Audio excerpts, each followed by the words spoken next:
Bro, here's the thing that about like a Ring doorbell. Mm-hmm. Is it like you see all the things that happen outside your door and all the weird people who just loiter and linger, and you just can't forget it. Like it'd be better if you didn't have it. Yeah, and now you're just like, the amount of people that stand outside the front of my door makes me really uncomfortable. And I live in an apartment complex, and it's not like I can kick them off, right? Like we all share the same landing, right? But there's been times in my Ring doorbell where I've gotten a notification, open it, and there's like 6 or 7 people outside the front, just like drunk or high and horsing around. I'm just like, I don't think I ever knew that happened, through like various times of the day or night. I would just be sleeping. And now that I know, I'm less happy about it. You know what I mean? Oh, like, yeah. Because it just makes me think like emergency situation. If we had to run, if we had to get out of the house, or if Billie Jean was trying to come home and they were giving her a hard time, or if just like whatever they're doing, there's been a couple of times where I've seen people get in arguments and fights outside on like in our apartment complex when they're all like really drunk, right? And over clout stuff. Right. And I'm just like, dude, I guess I always assumed that was happening just because, it's college town and all that. But then like, it's another thing when like you're getting the notification that it's happening right now. Or that it was happening while you were sleeping and you didn't wake up or something. Yeah. And I think that's the thing that keeps me up a little bit about it. Yeah, like I hate when I get my car robbed. How many times has it been robbed? In college, it happened a time or two. And It's just like where my head was sleeping, my car, if you could take a tape measure, was, 25 feet away. And I was being violated. My car has never been robbed, but my garage has been a couple times. But so it's someone like just that, like the fact that you were right there, you were existing within a literal arm's reach in some cases, and somebody was just abusing your stuff, taking things like just disrespecting you, and. I felt that way when I found out my mail was getting stolen. Yeah. Ugh. Like, and they were stealing it by prying open the mailboxes with crowbars and just breaking the locks. And here's the worst part about that. They got your coupons? Like, no, dude. Oh. No, I don't give two shits. It's not like I have that important of mail. If someone like opened up a mailbox by just like pulling the little hinge down, pulling your mail out of it and closing it. Right. When you live in a condo or townhome or apartment complex, or even in a neighborhood that just has a communal mailbox area, if people break that off, USPS doesn't fix it. USPS stops delivering mail. You have to go to the post office every day to pick up your mail. And that is such a headache, dude. It is a headache. And I can't tell you how many things the post office lost. Because like they do not keep good track of this stuff when it's just sitting in the post office in whatever basket they have labeled as like your apartment or condo. Yeah, they send it to that room where they keep the Ark at the end of Raiders. Exactly, right. And like usually your mail gets into that facility and it's out the next day. And like your postman or postwoman is like the person who's doing a good job organizing it, keeping it organized, making sure it gets to the right place. The people at the actual facility don't give two Fs. And I can't tell you how many times, dude, I went and like, I'm talking like things that had cash value lost. And I was like, this sucks. I hate this. If I ever catch that person stealing mail, I'm going to break their face in. Oh, yeah. Like I was so mad about it. Dude, I debated putting a camera because I usually can park near the mailbox at my apartments. I debated putting a camera in my car to catch them. And I was just so furious. It's an inconvenience, and it's probably not really something to be that mad about because I never had anyone cash any checks or anything like that in my name.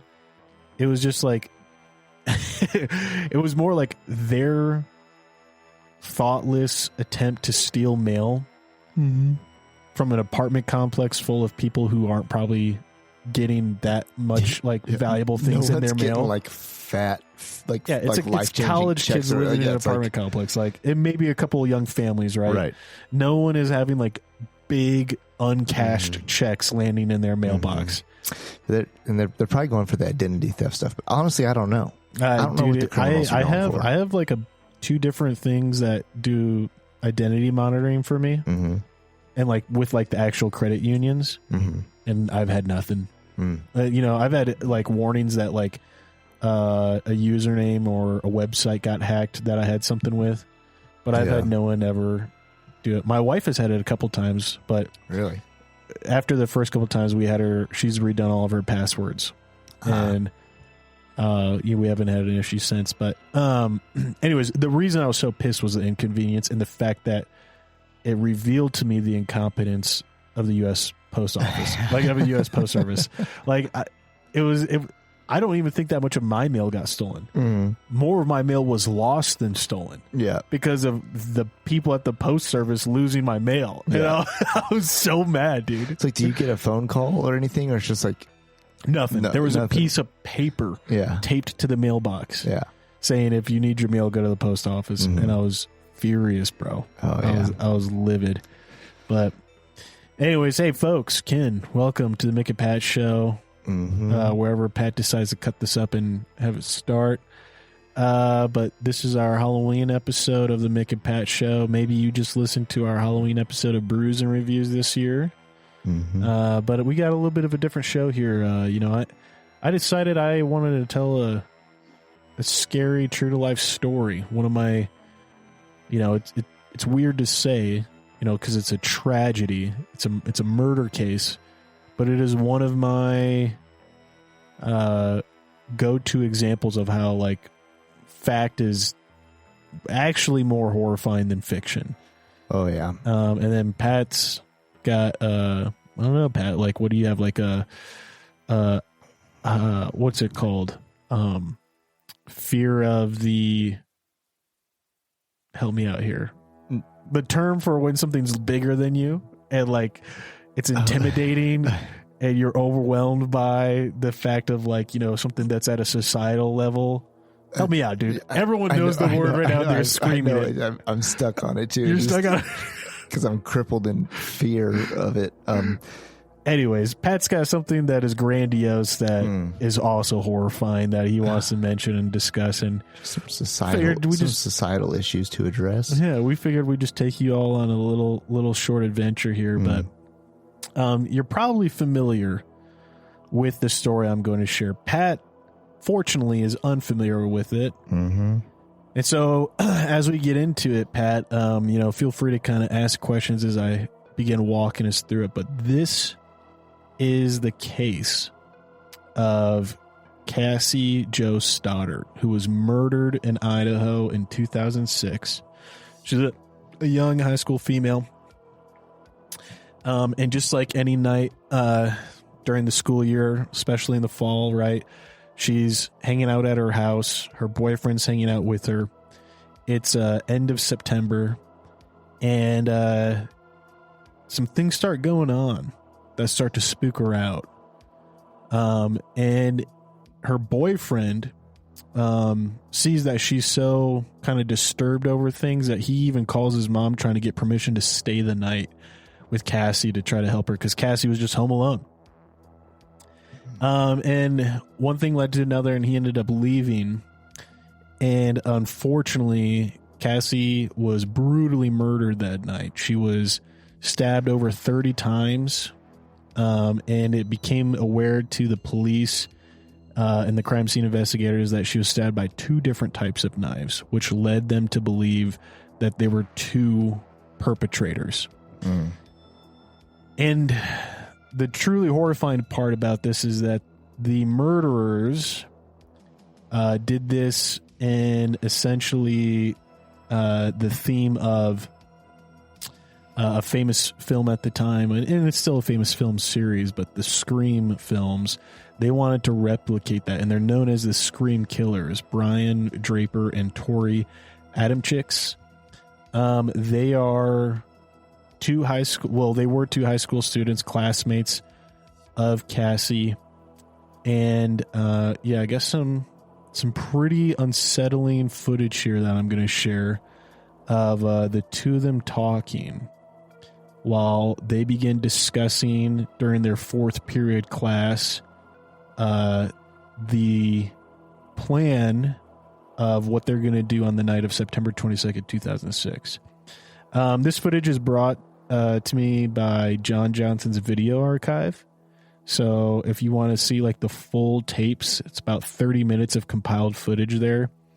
John Johnson has it all there for people to watch and kind of follow the order of events here. But yeah, Brian Draper and Tori Adam Chicks, they ditch their 4th hour class and they sit down. They're recording on their VHS camera as they begin discussing their plan to murder Cassie this evening.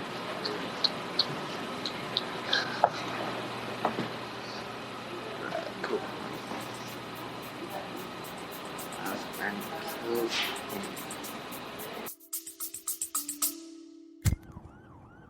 Smoke break? Smoke break. Hey, Ken, it's Mick, and I've got something important to talk about. We all hope we never find ourselves in a self-defense situation, but life's unpredictable. Enter the National Self-Protection Plan from Attorneys on Retainer, an actual credible law firm you can put on retainer for your self-defense needs. For just $35 a month, you get national coverage in all 50 states for criminal and civil legal representation in self-defense situations, complete with a 24/7, 365 toll-free emergency line. That's real legal support when you need it most. What's in the package? Bail bonds, scene cleanup, firearm replacement, even mental health counseling. Plus, 0 fees for a laundry list of defense-related costs like expert witnesses. So support the show and get yourself some peace of mind. Click the link in our show notes or visit our sponsors page to sign up for the National Self-Protection Plan from Attorneys on Retainer. Hey folks, Pat here. If you're like Mick and I, you're a fan of classic tales like Lonesome Dove, Blood Meridian, The Three-Body Problem, and Steinbeck's East of Eden. With Audible, you can dive into these epic stories anytime, anywhere.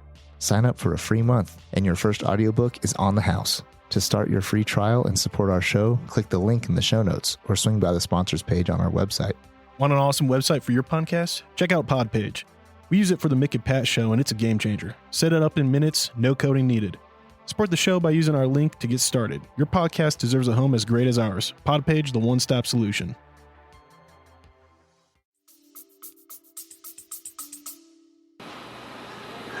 Tori, September 22nd, 2006. We're skipping our 4th hour. We're writing our plan right now for tonight. It's gonna be cool.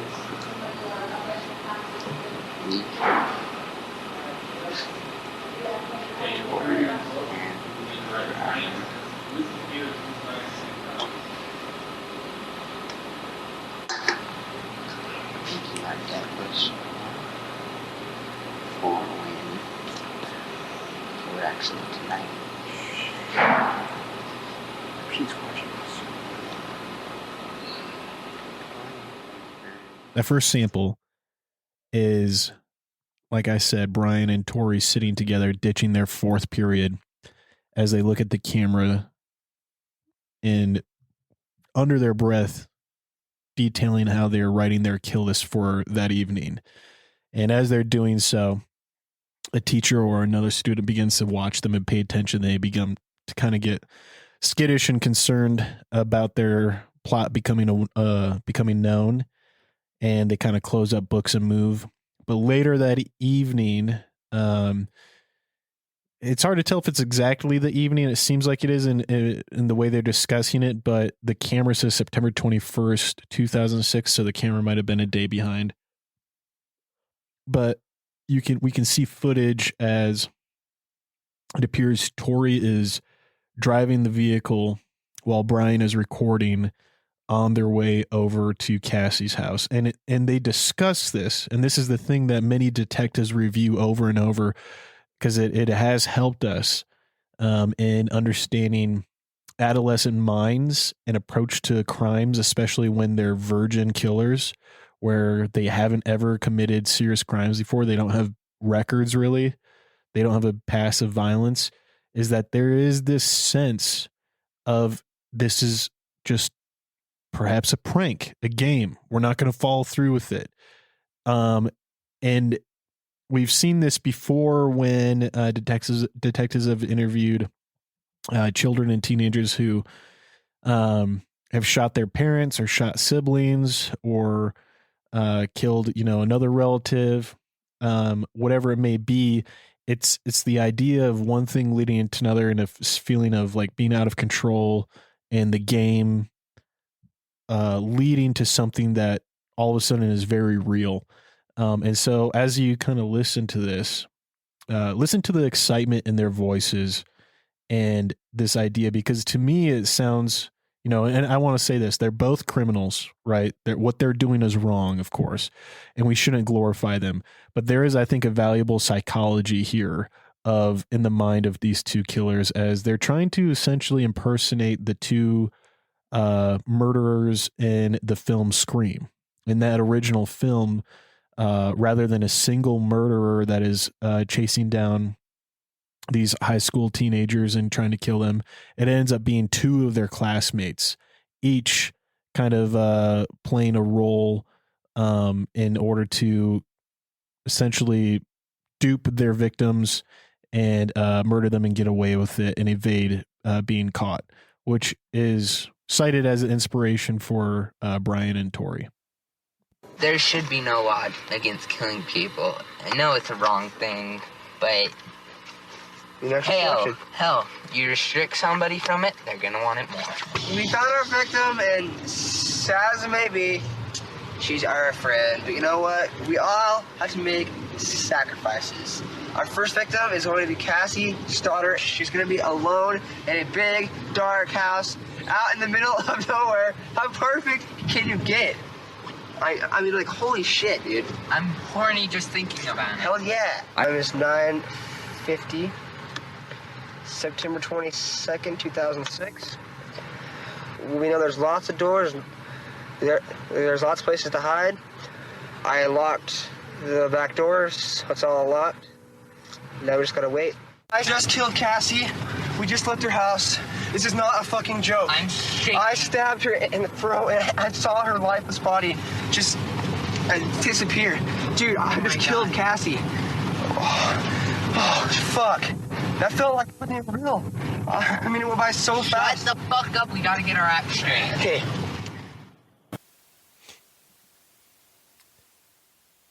So we can hear from that several things detailing the crime, and it's shocking because it's so raw to what was occurring, right? It is a recorded, not manifesto necessarily, but just a documented, I would say, exposition of the emotions and kind of the excitement and panic as well as that they're feeling.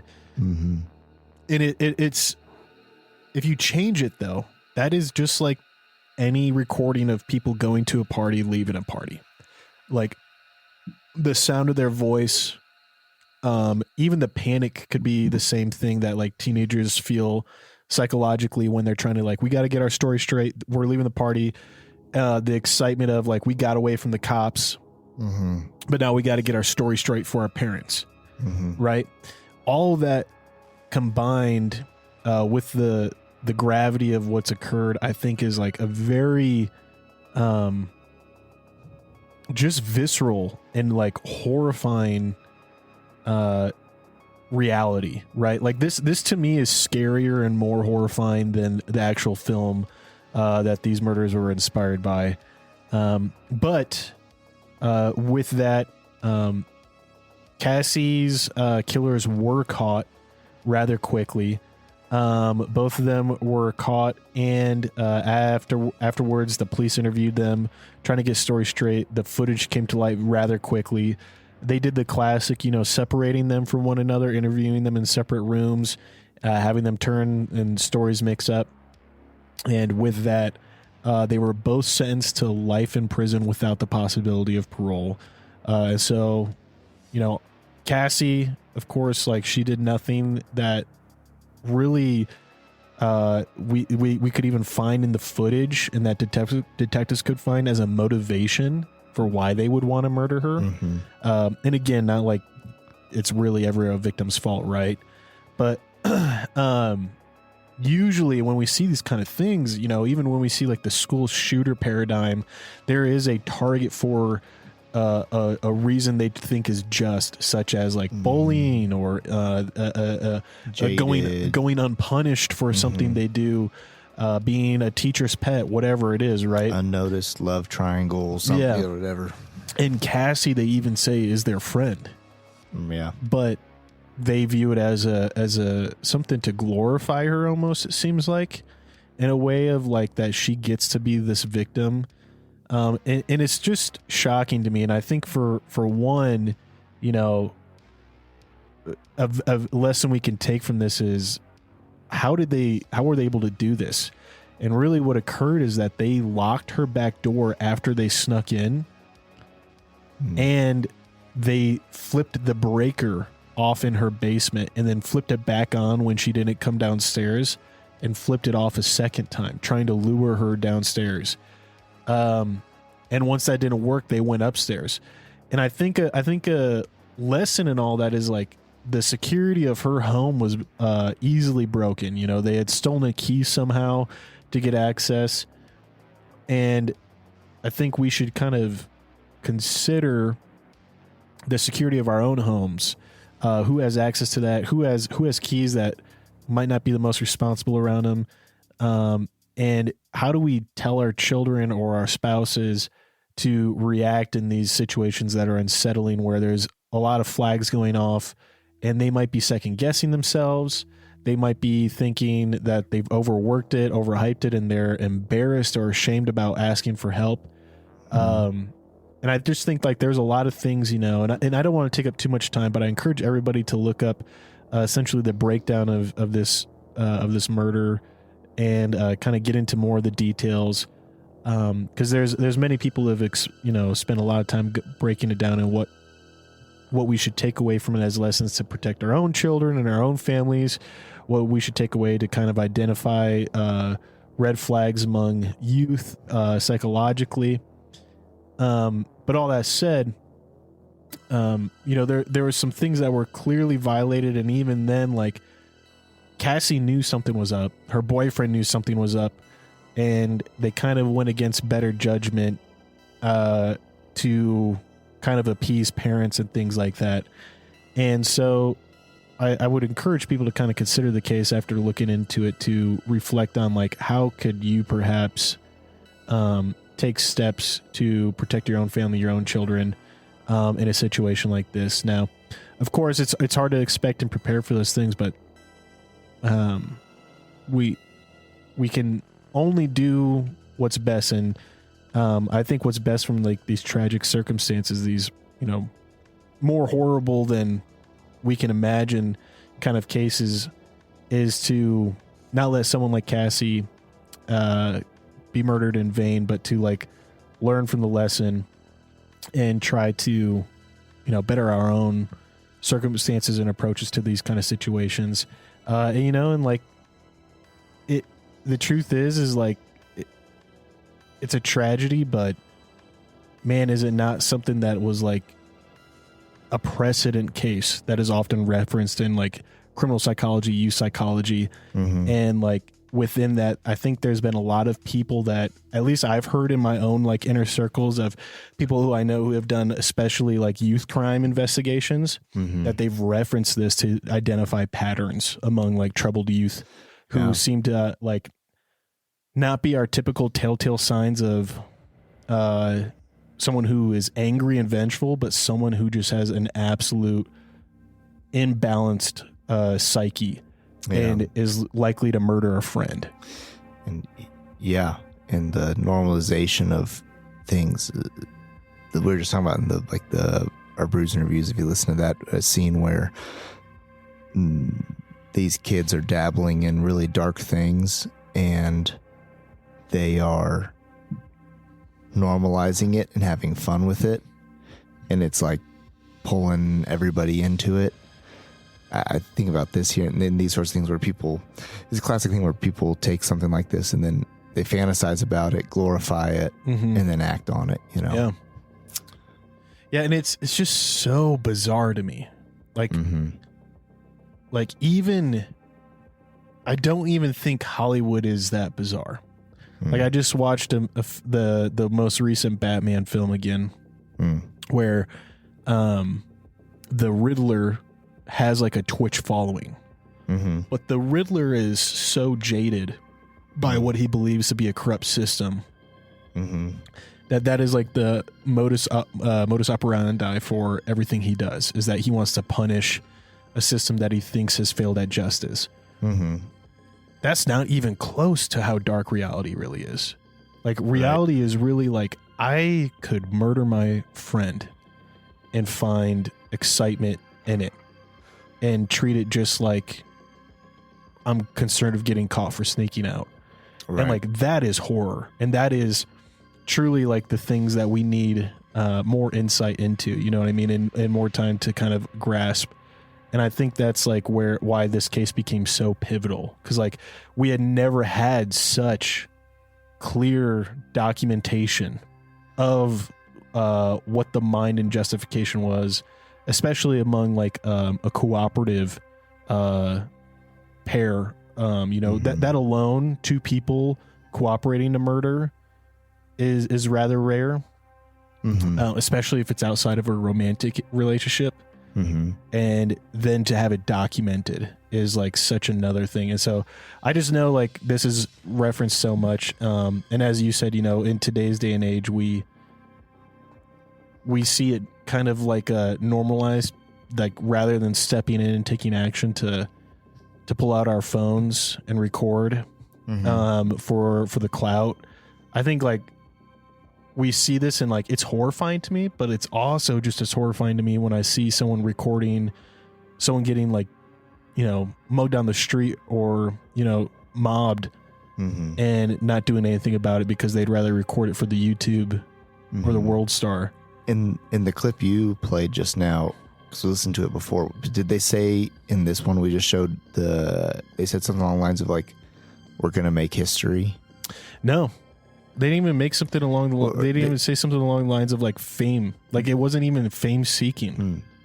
It was, I think it was definitely, don't get me wrong, they were mimicking. You know, they were mimicking something that was already popular. Right. But like, it's not like that they mentioned, and I could be wrong, you know, and the more diegetic long form documentaries that people can watch where there's like 30 minutes of the footage they recorded. Right.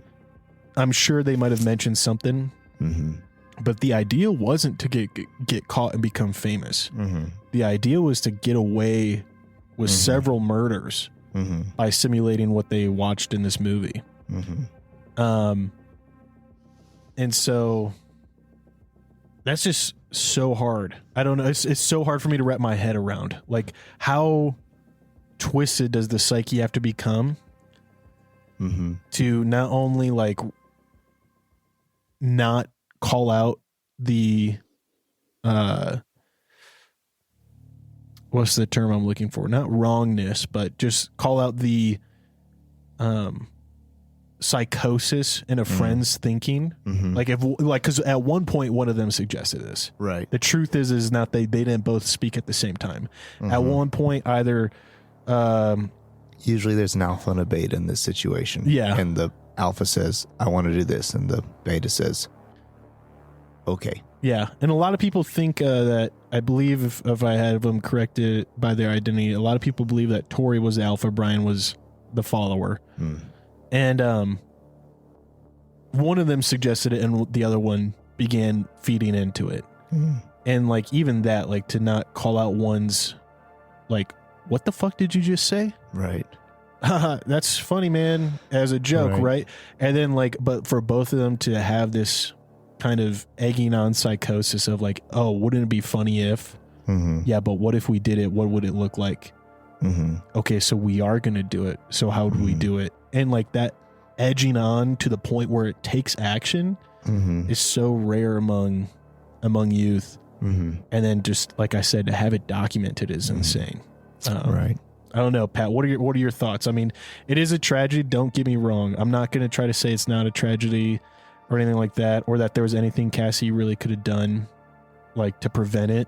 Like, they were very clear and planned out with their targeting.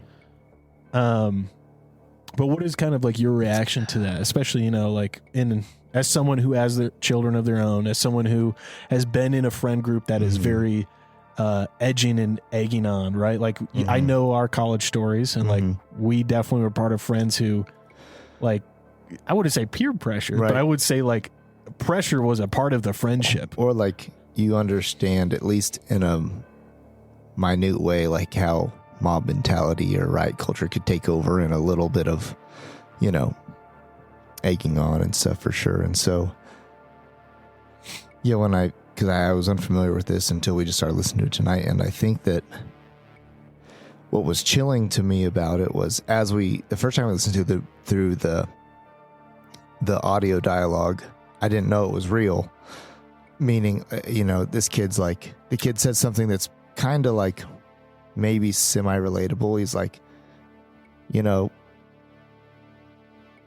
killing they made it illegal, and if you don't want people to do stuff, don't make it illegal. Like, if someone just said that, that's like the most teenager thing I've ever heard. Right. You know? Right. But like, if someone just off the cuff said that, you wouldn't like... Comedians have said that. Yeah, you wouldn't immediately be like, oh, you need to be institutionalized immediately. You need to be locked up immediately. So it's meaning in this... I was hearing this conversation unfold just in the background while you were prepping the clip. And I was like, oh, these like kids are just chatting about something. Then I heard one or two things where I was like... prior to the reveal of like what's actually happening, I was like, oh no, like... These kids are about to kill somebody. Yeah, for real. I remember seeing your face change. I mean, it was only an hour ago. Yeah, but like, you looked at me like, "Is this real?" Yeah, and like you had a way softer smile expression. No, yeah. And when I was like, "Yeah, dude, this is real. They're about to go kill their friend." Right. Like, they're psychotic. Right. Your facial expression went so dark.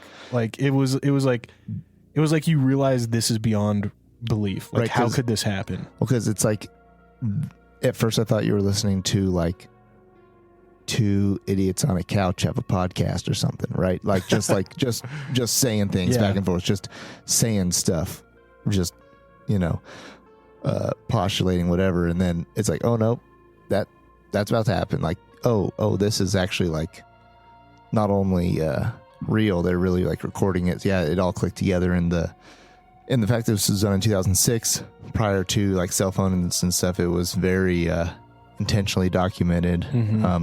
Intentionality there around their planning, and I think that in some ways, I don't think that society has changed much at all over a long period of time. But at the same time, I do think in other ways also, I think that we have like degraded in some areas too. And I think there is kind of like an ebb and flow to it of like some of the books we were just reading, where if you're looking at like the versions of the Wild West we've been reading about, it's just like blood and guts and like an eye for an eye and like senseless killing. But then you get to like the 1950s and you're like, now there's like was there like a mutual respect for one another, law and order for people? Was there a understandable way to treat each other? It's like, are we always degrading in society, or are we ebbing and flowing throughout time? But it does feel, I mean, you say that, and I didn't think about this at all before, but it does really remind me of kind of the essence of the judge from like Blood Meridian. Like, just the idea that like, do you remember the final statement about him in the book? I do. That he'll always be there and he'll always be dancing. But like, I feel like these kids are not on his level remotely. Not on his level, like, but it feels like a persistent evil. Right. You know what I mean? Like, but meaning like and we'll get into this when we review like Blood Meridian, but something about his like, I'll maybe make an argument about, is the judge evil? Oh shit. Later on. Okay, all right. So that's like a whole thing, like meaning and I think in some way, I can't even start to unpack that right in the moment. Yeah, but like meaning like get your thesis ready for when we do kidding. that podcast. Yeah, no. So, or is he evil, or is he pure evil, or is he just the id? Sure. Right. Versus also like these kids also being like, holy shit. Like they hadn't even thought that these kids were just like, what happened here was pure evil influence Absolute upon evil. a youth. Yeah. Upon kids' minds. They dwelled too much in evil stuff.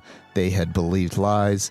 They had isolated with one another, and their mutual thoughts and plans with one another led them to this gross stuff. And so talking about the ebb and flow of things, you know, also I feel like this goes right into some of the stories I wanted to talk about too, which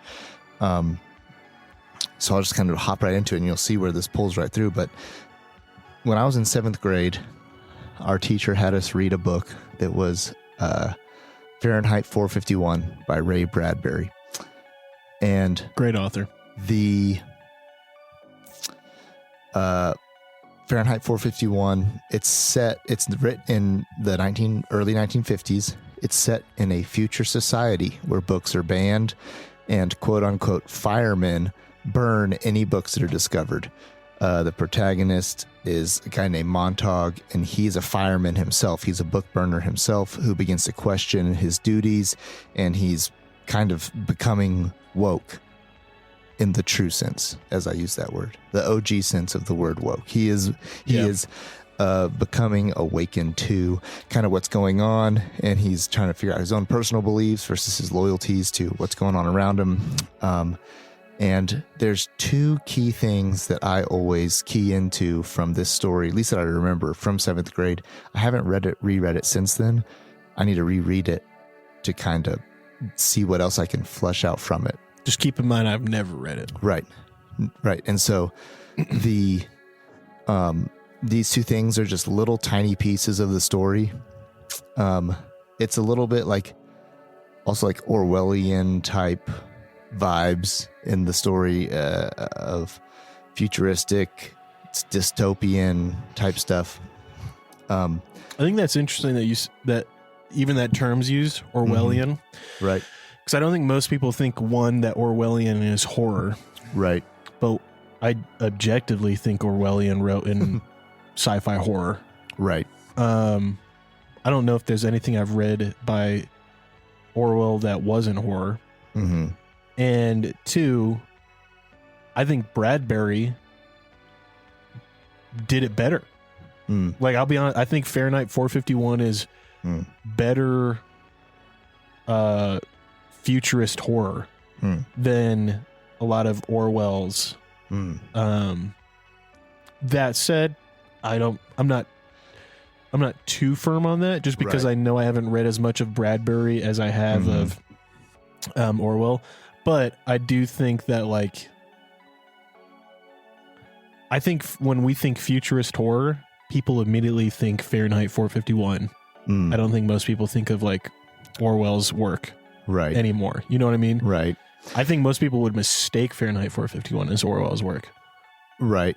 I agree. And here's a very subtle thing that is thrown into Fahrenheit 451. The main character's wife, she spends all of her time with these little things called seashells over her ears. They might kind of look like Apple AirPods. So I'm going to just draw that conclusion straight for you. So picture this. There's just like a person just walking around with just their AirPods in all the time, constantly bombarding their brain with outside influences. There's always in their house, because it is the 1950s, so she is like a housewife. there's the whole wall is a TV screen, and there's constant things on there that have no real value. They're not always ads, right? It's not constant advertisement, right? It's constant nothingness. It's just, like maybe scrolling on. Here's where Bradbury got it wrong. He didn't know you were going to have an iPhone someday. Yeah. Constant scrolling on various different apps, TikTok, Twitter, everyone got YouTube, that wrong. but because they just didn't know. So these things just constantly in your ears, constantly driving in thoughtless, immediate dopamine receptor hits, and that's what his wife's dealing with. That's just one little side note to what's going on in Fahrenheit 451 to get you kind of realizing some of the prophetic nature of some of this writing. But then also there's a part where our main character Montauk, he's nearly run over by a car full of teenagers, and they cruise past him. He barely gets out of the way in time, and they're just laughing. They just think it's hilarious. I mean, they didn't kind of get close. They were trying to kill him, and he got out of the way. Really? In time. It'd be funny to hit him. Yeah, let's run him over. And he has this realization that children have become so violent they can hurt someone with not even a care. And he wonders about this as he begins to change his mind.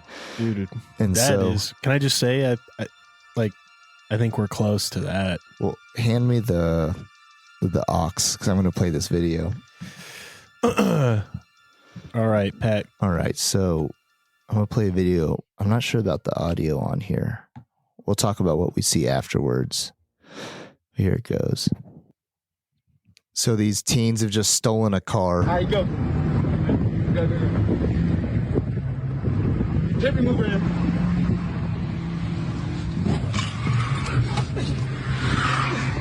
Bitch ass nigga! Stop talking shit, bitch! Stop talking shit! Nigga! Fuck wrong with blood. Holy fuck. Ready? Yeah. Hit his ass.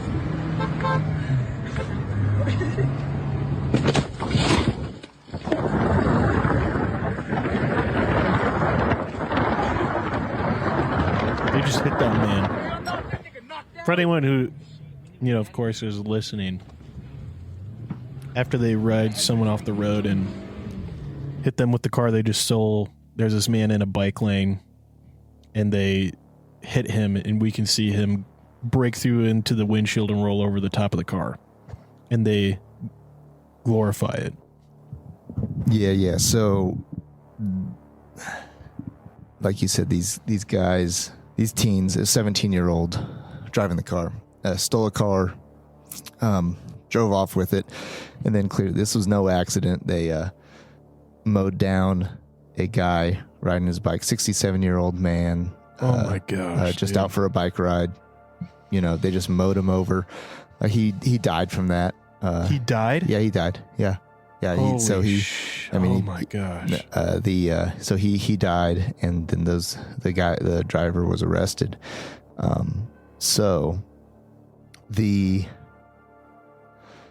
Holy! Can I just say, dude? I love my grandparents. Mm-hmm. I'm very emotionally attached to them. Mm-hmm. And I don't know what would happen to me if someone took their lives. You know what I mean? Mm-hmm. Because they're so harmless. Mm-hmm. Such gentle people, and I think I'd lose my mind for a little while, dude. If someone did that, I can't imagine what that family went through. Just to think of my grandfather was, or who knows if this guy had a family. Mm-hmm. I mean, I assume he did, but just to think your grandfather's riding his bike, and these random teens think it's funny to run him over. Mm-hmm. That's a nightmare. Yeah. That book, get it, read it. you'll see the now and the future and what's coming for you. It's I mean, so it's so weird. When I saw that video about a month ago, it just instantly brought me to that book I read in 7th grade. I just was like, oh, it's here. It's happening. This it's being recorded by these kids in this car. And they record themselves doing it for clout. Oh yeah, 100%. Yeah. And it's so kind of unexplainable. And that's what's the horror from it, is that it's easier to deal with actual, like, understandable evils. Meaning, like, Lex Luthor. That guy's, like, we can combat him and fight him and understand him, but this sort of stuff, mind-boggling. It's it's not something that we can just really figure out. And I think that I wanted to talk about a certain character, because we're talking about some dark, scary, messed up, gross, horrible things. And I'm sure you've heard of the name Van Helsing. Yeah, I know Van Helsing. I think most people know him just because he's been in so much adapted media. Yeah, originally, I think it first came out. Van Helsing was first 19. He was in the. I just actually on Audible plug for this book.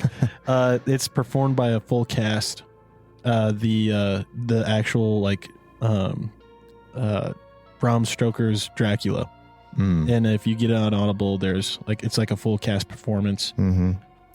But that's the first time Van Helsing like is brought in as this man who specifically hunts, like, or as at least aware of the nature of Dracula, and like goes after him.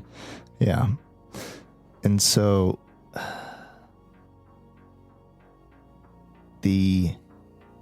I feel like over the last couple years in my life, I've become a student of these evil things. And wait, what? Okay. So these things, while you can get wrapped up in them and you can lose yourself, and you might get turned yourself if you isolate and glorify the evil, there has to be in this world Van Helsings. Van Helsing was a philosopher, a doctor, someone who sought to understand the evil no one knew about, and thus became the only thing that could fight the evil. And so, to be a vampire slayer, vampire hunter, you have to engage with this type of stuff we're talking about in a healthy manner. So kind of getting at the root of, like, not just, we could sit here and read the most horrific stories all night of all the grossest things that ever happened to every person ever. Right. But then for like some real horror. Right. But then unto what end? Is so that you can know the evil's out there. You can know what it is. You can identify it. You can arm yourself to not be swept up in it. And you can also combat it. That's what I'm saying. To become a student of these things. And not just someone who ostrich, head in the sand type person. Not just to become somebody who's head in the clouds either. Sure-footed, and someone who knows the things that are out there, but then also someone who also knows that there is good, and that's the thing we're striving towards, and the thing worth pushing people towards, and why it's worth protecting innocence of the innocents as well. Yeah. I think it too, like, a lot of people think like what do you do? Mm-hmm. And I genuinely believe, like, on the positive side of, like, things you can do. I'm not talking about, like, vigilante stuff. Right. I'm talking about, like, participating in your community. And I just think, like, from the people I interact with and what I do, like helping, like volunteering with like the youth and, giving time to them to be a voice to them and assist them in kind of this, I would say, understanding the world and helping them make sense of it, is like a great way to prevent this, because I think a big thing is so many people don't have someone to look up to as a moral compass or someone to help them and direct their compass to be moral. And so I think, like, if we want to combat this evil, and stop it, the best thing to do is to start in your own community by being that person who, if you're not we all make mistakes, right? We all have made immoral choices, but if you can point them in the direction of morality, even if it's not like yourself, but help them kind of navigate it, then, like, you're already doing something to fight against that and, changing the course of a person's life by giving them something to look to or towards. And, of course, like for us, that's pointing people to Jesus. Right. That's pointing people to, the person who separated the way we tell history. And even if you're not religious, there's plenty of moral compassing, I think, to direct youth towards. I think, like, I think about, like, Celebrate recovery groups, right? Where it's all about helping someone find, like, self-discipline and trusting in something that is beyond themselves and guiding them to overcome their own personal demons, and to resist, the temptation to do things that only affect themselves, and therefore helping to give them the ability to avoid doing things that would affect others. Yeah. Yeah, because I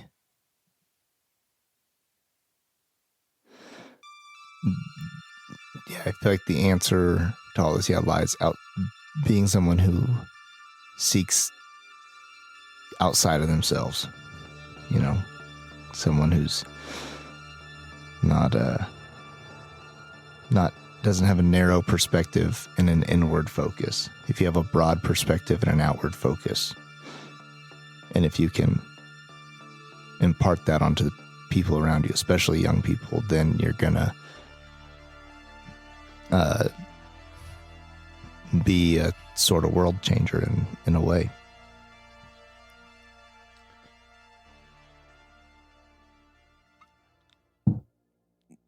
I mean, I honestly don't have anything else to add to that. Yeah, I agree.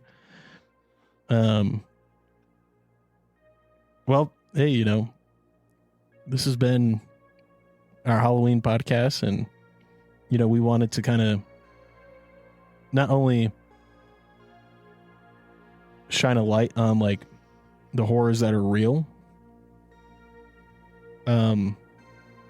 but for the sake of people becoming aware and being, thinking and considering, like, what can I do if those are real? What actions can I take? And I hope that people who are listening feel like that they are going to think about it and that they can take some level of action in a way getting involved. And, it starts at home, right? It starts with yourself and you know, the way you treat yourself, the way you treat your spouse, the way you treat your kids, and then going outside of that into how you are involved in your community. But yeah, thanks for joining us on this. And Pat, you got anything? Till next time.